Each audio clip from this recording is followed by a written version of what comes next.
Noces de corail pour Radio Béné Alafia.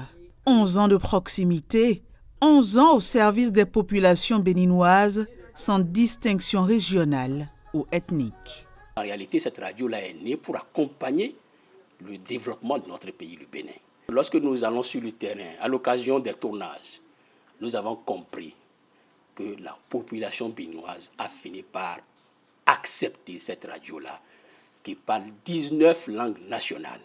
C'est très important parce que dans une population à 70% analphabète, on ne peut pas développer le Bénin si cette partie-là du peuple est mise à part. La chaleur que nos auditeurs nous apportent toutes les fois que c'est nécessaire, quand on les appelle ou quand on ouvre le micro, il y a toujours quelqu'un au bout du fil qui nous répond.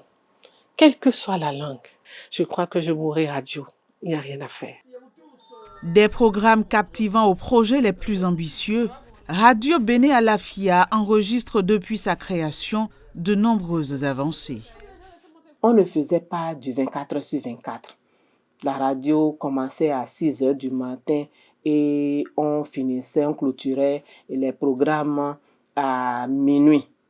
Mais depuis 2025 également, on a commencé par émettre 24/24. Radio Béné Alafia est dans la retransmission des événements sportifs. Mais on n'avait jamais pu faire cette retransmission-là depuis l'extérieur. Mais avec la CAN Maroc 2025, ce rêve-là a été réalisé. Étant donné que cette radio-là est implantée à Cotonou, il nous était difficile d'avoir les informations en temps réel de nos contrées. Et on a initié un projet de correspondants locaux. Pour ces 11 années de vie, le mot d'ordre reste le même ici, à Radio Béné Alafia. Engagement, innovation et modernisation. C'est de monter sur les plateformes numériques.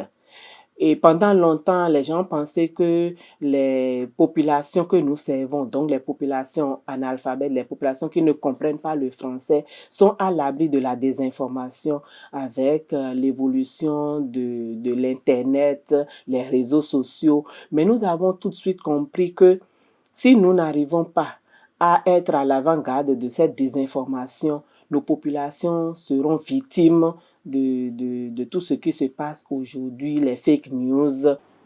Et pour célébrer l'événement, des journées portes ouvertes sont prévues du 6 au 8 mars.